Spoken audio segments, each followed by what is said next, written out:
Are you ready to get this show started, Paul? Yeah. Do I have to show you a picture? Can you introduce us without your picture? Welcome to the In the Huddle with your host, Rusty Burton, and myself, Paul Daniel Martin. That's right. You're in the huddle. And I'm Paul Martin's co-host today. And we're going to be discussing some Gainesville High School football and just football in general. And it's been killing him to get started. I've had to set everything up. I went through 2 computers, and we're finally on the air. And Paul's just been sitting over here chomping at the bit. He's driving me nuts. He's had his phone to his ear trying to get advice from his friends on how to, get us going faster. And Paul, let's just get started with this Q&A real quick. I'll just ask you some questions, and you throw me an honest answer. All right.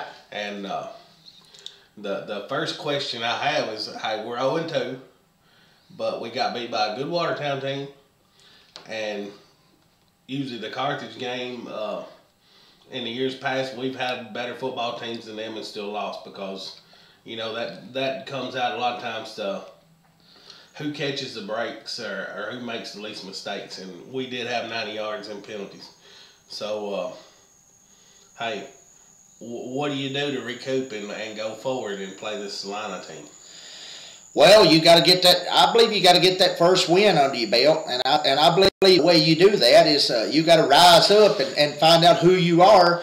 And man, let me just tell you a quick story because I've been dying to tell this story all day, and I can't hold it in anymore. They was this old man. He was really, really old. He was in the Bible days. His name was Lazarus. Well, he had been dead for 4 years, and his sister Martha, she says, Jesus, if you had got here just a little bit earlier, my brother would not have been dead. But Jesus looked at her and he said, Lady, you are deceived. He said, your brother, he will rise. And she said, I know he'll rise in resurrection day. And he said, I told you, lady, you are deceived. I am the resurrection and I am the life, and your brother will rise. I'm about to go out there in that grave, and I'm fixing to bring your brother to life. Well, what happened was, he goes out there in that grave. Uh-oh. Here we go. He goes out there in that grave, and of course he's strutting on that here. Hold on, let me get you. Put a picture on here where I can get a visual of these. They get a visual of this. Right, here comes Jesus. He's strutting up in there, and he says, he goes out there in that graveyard, and of course this man, he done been dead about four days long. He says, Lazarus, come forth and rise. And of course this man, he got the shackles still on him, and he's coming out. Get his feet going here. And he says, and Jesus said, remove your shackles. You're free indeed. And this man comes out of here and he's free. He's free. My point I'm trying to come across is, you guys, you will rise just like Lazarus. You will rise out of the grave, and you will come up and you will beat Salina. Salina. The reason I call them Salina is because they're girly. I'll get back in the camera. Now I'm going to get back over here in the camera for question 2. Get back in the camera. You may turn it. Just a touch, Jack, for you. There you go. All right. I've done my Lazarus impersonation, and that we're going to rise, so what's the next question? All right, my next question to Paul Martin, since we've got all the preaching and fire and brimstone and all that out of the way, he's feeling the spirit today. Yeah. And it's a good feeling. Yeah. All right, so back to football. Let's imagine Paul Martin's in the huddle on Friday night. Okay, we come out, we're on offense. What position is Paul Martin playing? Well, if you could play any position on the field, what would that be? Well, who am I playing against? Am I playing against Salina? We're playing against Salina. We're going to keep the scenario going. So you want a picture that I'm out there on the field and I'm helping our football team, and I can play any position on the field that I think will help the team. That's right. Well, I think I'm just gonna line up quarterback, take the ball, and just go around the corner and just run wild. Are you? Yeah. That sounds like a good plan. Cause I weigh about, as y'all can see, I got a huge gut on me, and I weigh about 300 pounds. So it'd take the whole team just to tackle me. You're like a quarterback from Kentucky, that little pudgy guy. You remember that guy? Yeah, that was. I can't think his name, but he was a good little quarterback. The quarterback from Kentucky. He once he took the ball, it took the whole team to bring him down. But that's that's how you envision it going. Now let's flip that to the other side of the ball. What position are you playing? I'm playing defensive end because they're gonna have a handful. Them little dudes are gonna have a handful trying to keep me off their quarterback. So I'm gonna go play defensive end. I'm gonna play defensive end, just rush back there and go after the quarterback every play. That's right. Are you gonna drop back? We use a lot of our defensive ends. We'll drop them out in the flats and pass coverage. Are you gonna take one to the house if you're sitting in the flat and they throw a little curl route or something? I'm going to try to get over there and intercept it and take it to the house, or at least drag about 5 men for a 20-yard gain. Paul's going for the pick six. Yeah. You're going to break on the ball instead of break down and make a tackle. Sometimes you got to make a choice. I mean, you either got to go for the ball or you got to break down and make a tackle. Well, as big as I am, I'm probably going to have to break down and make the tackle because I don't think I'm going to be doing much pick six and at 300 pounds. I can't disagree with you there, and you'd have to be on about their 5-yard line to get a touchdown. Get a pick six and take it to the house before you go. But there's always the hope I might knock a fumble loose and crawl on my hands and knees to the end zone. Well, if you're on your hands and knees, it's going to be down. The ball be down. Well, you know that rule, right? Well, yeah, you're probably right, but yeah, you're probably right. What's the next question? All right, Paul, we're lined up and you're the punt returner. We got a wall right called, and they got 6 dudes that weigh about 6'6". They're 6'6", about 280 pounds. Which one do you hit first? The first one. All right. Well, I think from what my coach always used to teach me, what he used to teach me, he said, Paul, when you're blocking, don't just hit the first man in front of you. You go through there like a tornado, and just whoever comes in your path, you just wipe them all out. It don't make a dang for 6 of them or 26 of them. If they in your path, you knock them out. That's right. So we coming through there like a tornado. And who was your coach, Paul? Let's just tell the world here. I had several coaches. Matter of fact, I had Bob Dillard, and I had Coach Stanley Wills, and I had Tony Randolph, and then there was Sean Fry and Coach Jamie Angel. There was just several of them. But the one that really inspired me the most was probably I always liked Coach Scott Clemens pretty good because he was a fun coach, and then Mr. Bob Dillard at times, he would be fun. I'll never forget it. One time we was at practice, and he said, "Let's go, Paul." And I said, "Where are we going, McDonald's?" and he died laughing. But anyway, I was cutting up and making a joke, and I guess he was too. But he lined me up at linebacker in practice, and I didn't really make the hit on the guy, but I recovered a fumble after somebody else made the hit. So I was in the right place, right time, I guess. There you go. Sometimes that's all it takes is a good fortune, being in the right place at the right time. Yeah. We was playing greenback one year, and I fell flat on my face running through a sign. I was that clumsy. That I I'm could. gonna call time out. We're gonna do a reenactment.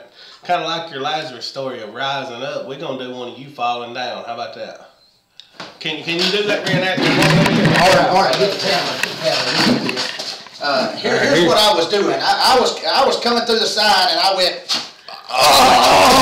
and fell flat on my face. And then the guys just kind of ran completely over me like a bunch of pack of buffaloes. But anyway. Scoot your chair back over here. Let's get back to the picture. Anyway, we're back. We're back. We're back. And anyway, that was a good, exciting game. I remember watching those greenback when you come through the sign. We had that. You was disappointed because that wasn't on your highlight reel. Yeah, because that was like one of our major highlights that season. Me falling through the sign, and the people kind of left it out. But our running back at the time, Ryan George, he had the video, and plus they showed it for who knows how long in Mr. Carr's ag class, because I seen the video myself. So pretty well everybody in the community that went to the football games or had ag or whatever, they probably seen the video. But it was a nice video. But it was probably my highlight video of my whole football career. Yeah, that was good times. All right, talking about Greenback, did you win that game? Yes, we did. They played at our place, and we beat them 35-7. And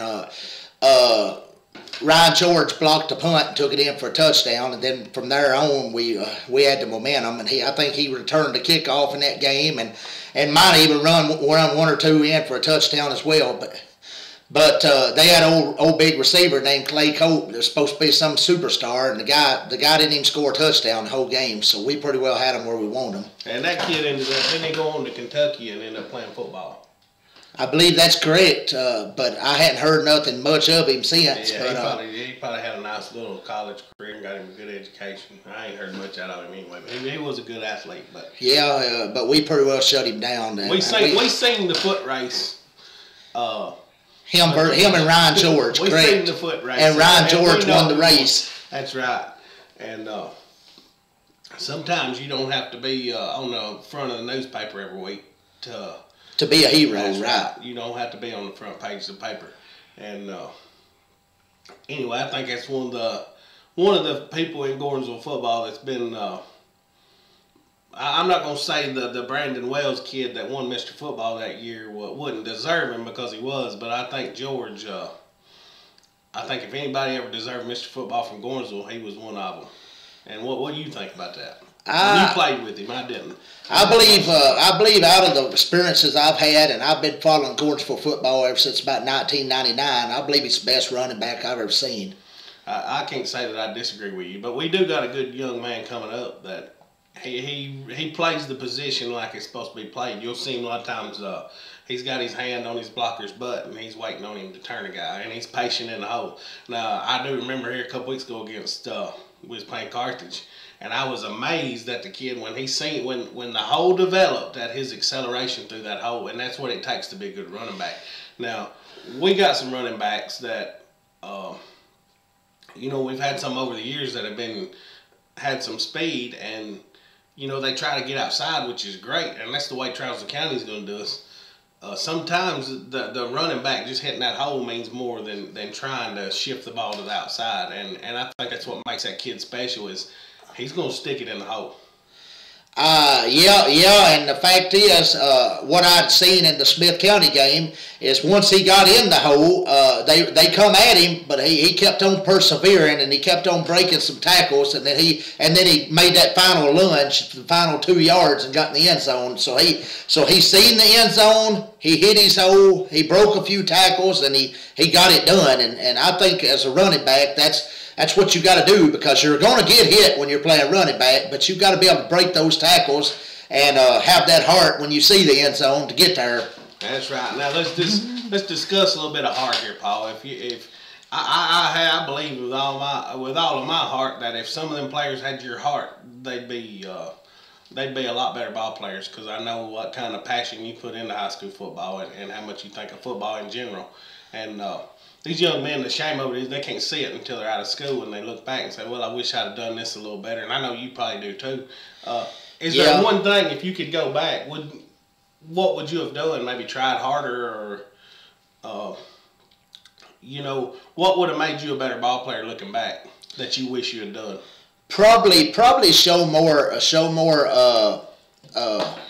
what's the word I'm looking for? Show more urgency, and go to the coaches a little more, and try to learn all I can learn about the game, and maybe get myself more playing time than what I actually did. But I mean, looking back though, when I did come into the game, I give it all I had, and I give it my 110%. Sometimes I'd mess up, and I wouldn't block a guy like maybe I should have, but I gave it all I had, and plus I didn't weigh but like 160 pounds, so I give it all I had. That's about all I know to say. There you go. So for my 160 pounds. So if you're giving these young men advice, maybe that are seniors, this is their last go round.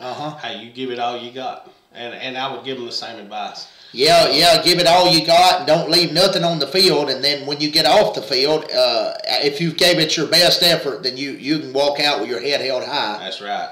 And the people will wait at the gate for you, buddy. They're going to wait whether you win or lose. But when you give it your 100%, I'm going to tell you a little story about Trousdale County one time. My senior year, we're playing Trousdale County. Nobody scored on them in the state. And I remember Monday morning walking in. Coach Wills, we always went over our game film and all this stuff. And Coach Wills told us, he said, boys, we're going to score on them. And, you know, it wasn't, can we score on them? It is, we are going to score on them. And he set that goal for us as he stepped up as a leader and said, look, this is what we're going to do. Nobody scored on this team. I think one team that scored a touchdown, the score was 61-6. So you know they didn't score on Hartsville's main team.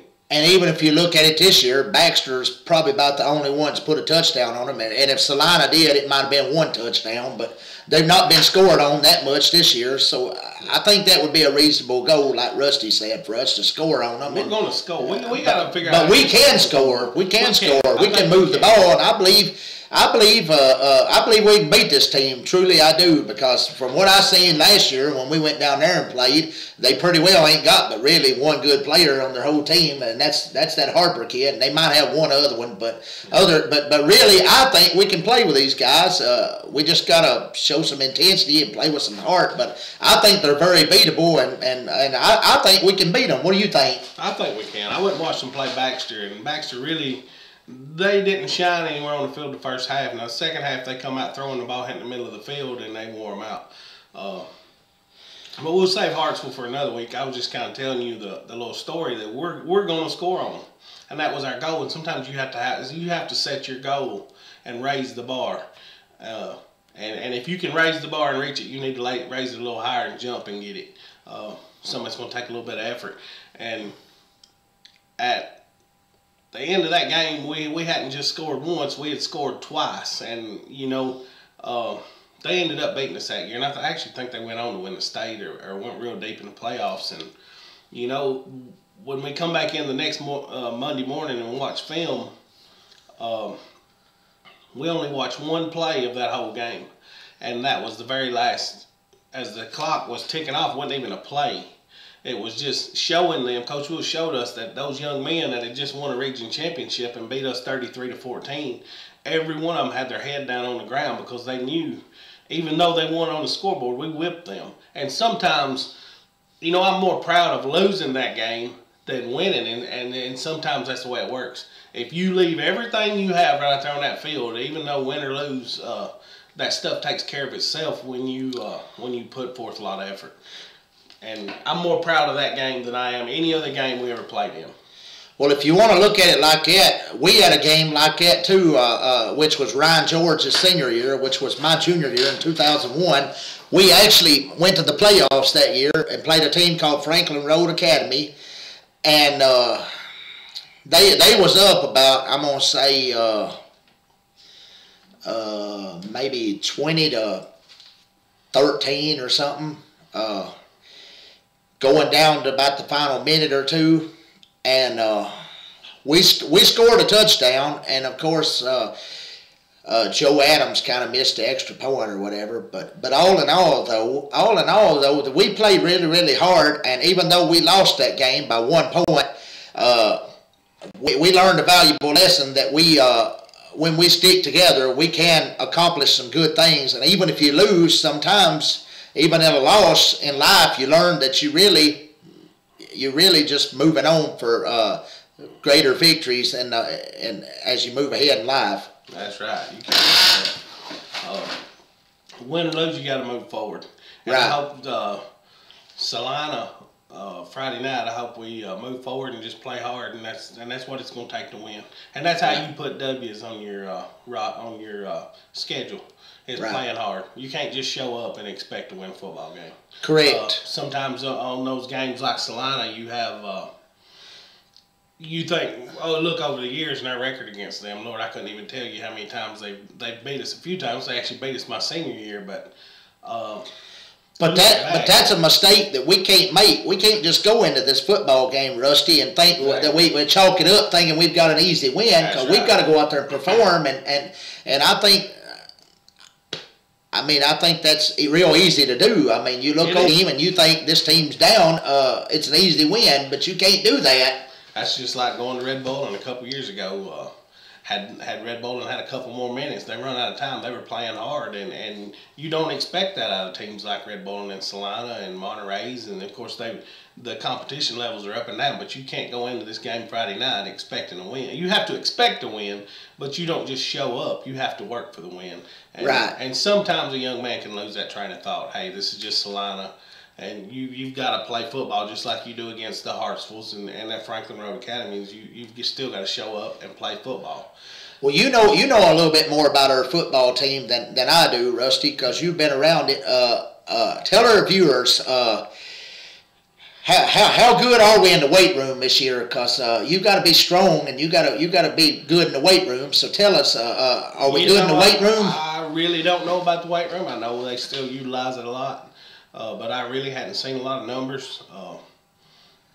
I don't just. Well, that might be something we might need to look into. We might ought to find that out for our viewers. How our kids are doing in the weight room. I'm sure they're doing better than we did, because kids today, when I watch the game of football, they seem quicker and faster. And I know the kids up here at Gordonsville now are much bigger than when I played. I think our line might have averaged. We was lucky to have a 200-pounder. And now they got some kids 285, a couple of them that are 285, and even a 315. And those kids aren't just, they're big, but they can move. It's not like they're just big kids. And we didn't have that luxury when I played. We had 4 pulling guards, and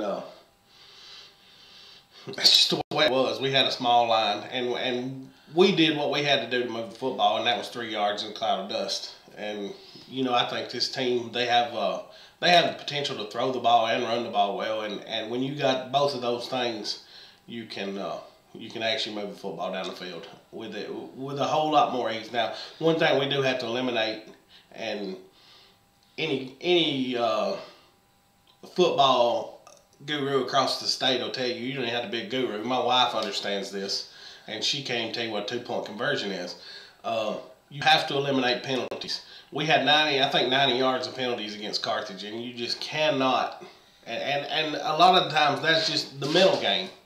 Now I will say this: there are times in that game 2 weeks ago that a penalty would have benefited us, such as a pass interference. Sometimes you got to go up and play defense when that. The ball may be underthrown a bit, but hey, you know what? You got to go up and defend that football, and that's the stuff that's hard to teach when you're out there playing when you're on a practice field. It can be taught, but that's instincts of a young man, and they get that through experience. And even at that, Rusty, when we used to play, we were coached that if you're going to get a penalty, you make sure it's an aggressive penalty, because coach always told us. The coach always told us, he said, if you're going to get a penalty, you make sure it's because you're trying your heart out. Maybe you might hit a quarterback late, maybe by a second or two, or you might interfere on a pass, but whatever, you make sure it's one where you're playing your heart out penalty. Don't jump off sides, or don't get a false start, or don't get caught holding. But as long as you're playing hard, the penalties will happen from time to time, but make sure it's a playing hard penalty. I agree with you on that. And so the point I was trying to make right there is exactly what you just said, and that's eliminate mental errors.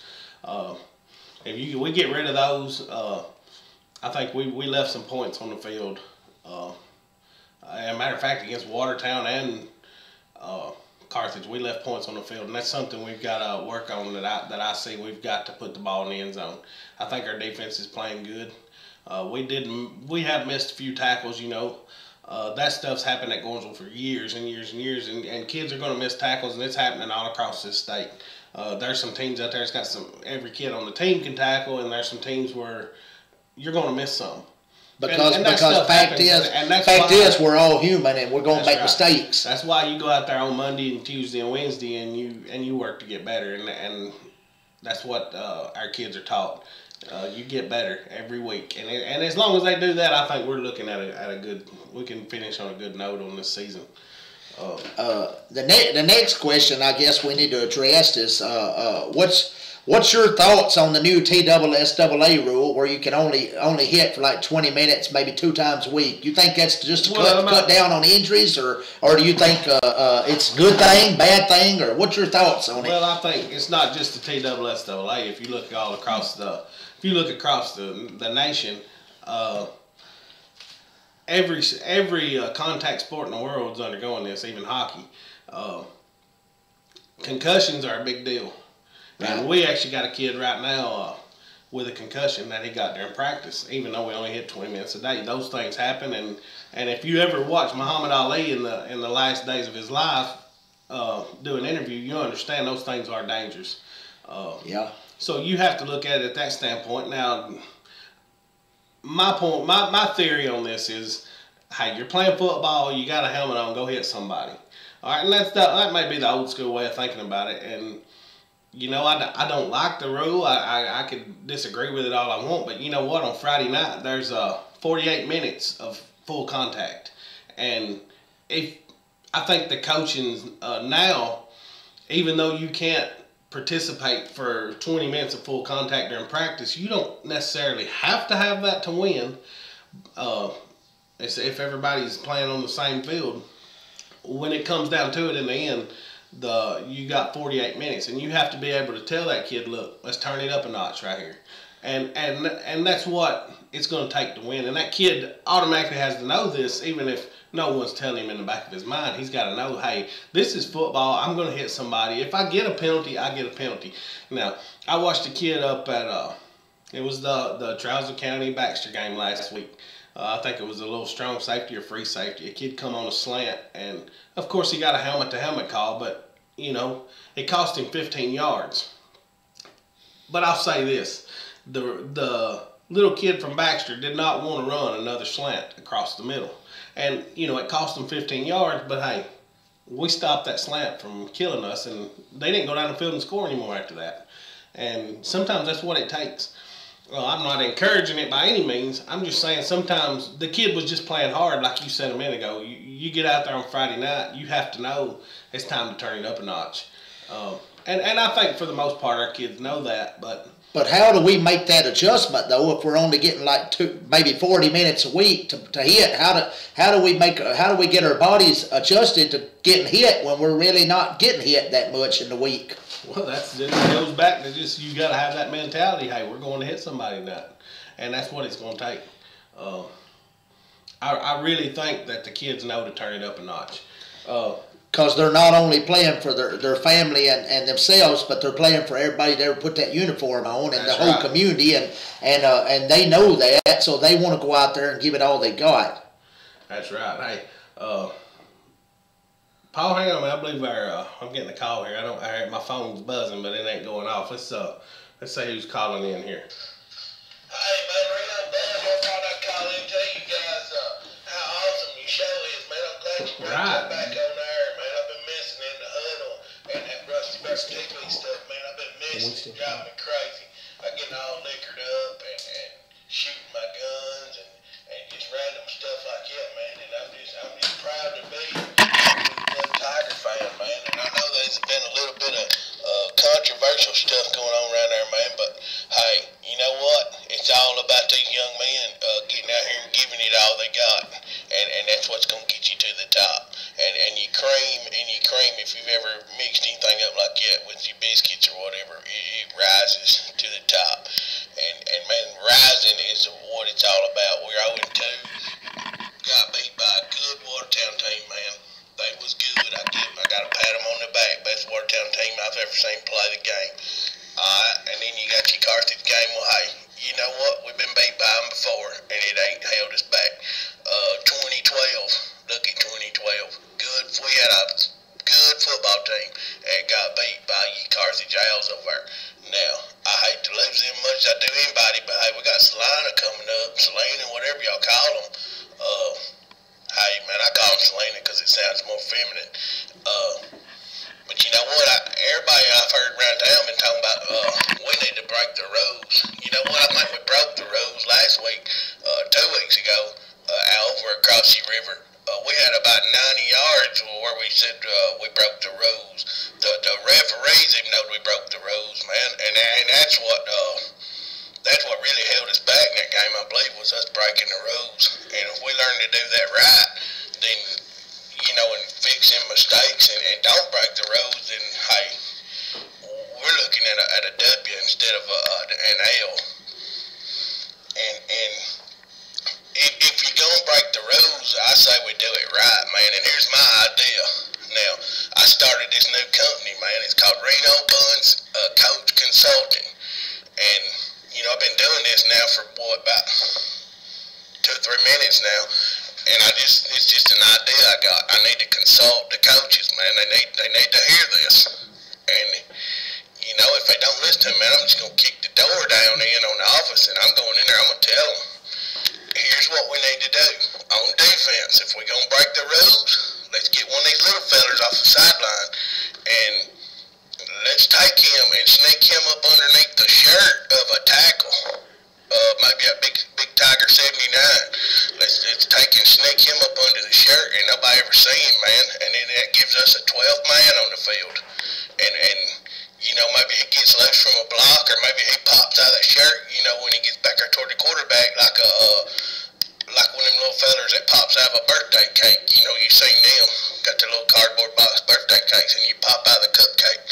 And then he gets and tackles the quarterback, and the ref don't ever know it, man. He just it just pops up, and that's how you got to approach a game. If you're gonna break the rules, man, let's break them and do it right, man. Let's be creative about it. And on offense, man, here's my theory: pull the guards and put in run a 4-tackle system instead of having 2 tackles. Let's put 4 in there, and let's just run right up the middle. We got our little center in there, he's a good snapper. He snaps that ball good, and, he'll be like you mighty duck V for him, like getting a flying V, and just get our little running back, he's pretty good. Maybe even pull the receivers. We don't need but 9 men on the field, man. I feel like we can run over anybody. And when they stop it, they just stop it, pat it on the back, man, you got us. But I don't think they're going to stop the flying V with 4 tackles.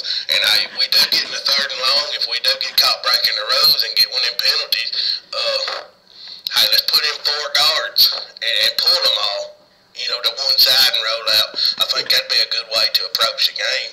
And then maybe we could put one of them receivers back in there. Maybe put a tackle out at receiver so that it's hard for them to tackle him. We just have to, teach him to catch something. Act like you're throwing a loaf of bread toward them big kids, and they'll catch that thing. I promise you, man. But I just wanted to tell you, man, I missed you, big goofy, red-headed and bald-headed dudes, and I am glad to be back, man. Glad to be back. I hope you come out there. I'm gonna be rooting on the Big Blue in Salina Friday night, man. Tomorrow night. I'm pumped up about it. I hope you are. And hey, get these young men motivated. Get the 12th man. Don't let the 12th. Let's change that to the 13th man, because we're gonna hide the 12th and up underneath the shirt of the tackle. And we're gonna do the 13th man. Get that crowd involved. Get them young men. Pump up the crowd. If it's 3rd and 1, you got to get on your feet. You can't just be sitting there on your cell phone on Facebook tweeting your friends selfies and stuff. They just ain't gonna cut it, man. You've got to get up and celebrate and get behind these guys, man. Be that 13th man. Don't let them. Just leave your cell phone at home. I know you want to take pictures with your boy out there on the field. That's awesome. It's awesome. I love seeing them. You know what? Leave your cell phone at home. Bring popcorn, because it's going to be a show. Hey, it's Reno Bun, man. You boys keep talking football, man. I love it. I'll see you later. All right, that was Reno Bun calling in there, fellas. He's always got some new ideas and maybe some great play formations. The 4 guards. Paul, what do you think about having 4 pulling guards? I tell you, that'd be a great idea, because one thing about it, we run behind them 4 pulling guards and we got 9 guys on one side. I'd hate to be the defense, try to stop that. Well, what about 4 tackles? Right up the gut. That's a good idea. That's a good idea too, because if 4 men can't push one, then we got something four men ought to be able to push one. Is what I'm trying to say. There you go. And then we're off to the races. Reno is full of ideas, and yeah, he started a new venture out on life. He was selling bass boats, and now he's consulting one of the football coaches. And he even brought up the point that if you have to throw it to one of them tackles, and of course I don't know how much bread tackles they eat. They probably like ice cream better. Well, so you're we'll just throw them an ice cream bar. Just Paul, you're about the size of a tackle now. What? Me too. How much bread do you eat? Because I know that's a big part of my diet. I don't eat a lot of bread, but you throw me a big chicken bone, I'm gonna catch that sucker. All right, well, maybe Reno needs to rethink that idea and revise it. Maybe throw us a chicken bone and we'll go catch it sucker. Throw a chicken leg down the field there. Yeah. Well, Reno, he sure did have some interesting ideas, and he brought up a good point about putting your cell phone down. You know, a couple weeks ago against Carthage, I look up in the crowd, it was 3rd and I think 2. And guess what? Half the people in the crowd were sitting there looking at their telephone. Did we pick the 2 yards up? Yeah, we ended up getting the first down, but you know what? But that ain't the point. The point is they need to be more involved and put that in their pocket if they're not going to take. If they're going to have it with them, at least have it in their pocket. That's right. Support these kids. Let's treat it like Carmike Cinemas and go ahead and turn your phone off during the show and bring your popcorn, as Reno says, because it's going to be a show. Do they even have popcorn at these games? Yeah, they have some good popcorn. I actually ate a little bit of somebody's popcorn the other night. They offered me a little, but hey, so bring your popcorn. It's gonna be a show. Bring your popcorn Friday night. This is in closing. What have you got to say? What is the key to victory? Would you follow Reno's advice and put in 4 tackles, or how does Paul Martin approach the game tomorrow night? And I'll tell you how I'd approach it. Let me do mine first. I'm going to tell you how I'd approach this game. I would motivate my children, because you got some good football players, and you know you're a little bit down, and you nailed it the first time.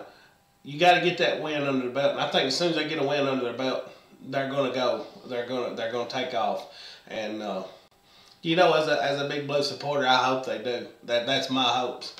You can be negative all you want, but hey, I'm moving forward with these boys, getting behind them and helping push them. I'm not going to pull them down. I'll agree with you on that note. The fact is, you and I, we went to this school our whole life, and we're Big Blue at heart, and there ain't no way around it. So I mean, we're with the kids no matter what. We support y'all, and we support y'all, and we just want y'all to know, no matter what the record is, we're for you. That's right. Now I got one more question. That's going to be our closing thought, but we're going to put this in here, and I'm going to throw this out there. Paul, you put on a great show today here at in the Huddle. Mm-hmm. Should Pat Warren be worried about his job over at 104.1? Are you going to try to take his job? I'm gonna say no, because as far as that goes, I like listening to the man on the radio, and as long as he wants his job, I'm not here to take a man's job, because I think that's disrespectful. Well, what if we could add you to the crew as maybe like Terry Collins used to over in Carthage, and he was a sideline reporter. How would you feel about maybe taking up that job? But that's John Williams' job, though, isn't it?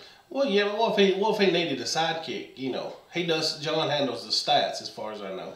But how would you like to be? Well, I mean, as far as I'm concerned, anything that's involving Gordonsville football, I'm all for, because I really love the kids, and I've actually watched some of these kids play some games, and like I say, I love the kids, and I think some of them have a lot of respect for me, and amen. I got a lot of respect for you. And the fact is, I mean, they wouldn't have to pay me a penny. I'm just happy to be a part of Gordonsville football. Free labor, folks. It's against the law, Paul, but hey, you know what? Sometimes you can volunteer to do something out of the goodness of your heart. That's a good thing. Right, because I really love the Gordonsville football. I'm with you on that 100%. I'm a Big Blue through and through. Are we doing an in closing now? Let's do it. Close us out of here, Paul. In closing, I just want to wish all of you guys a great ball game tomorrow night. Go Big Blue!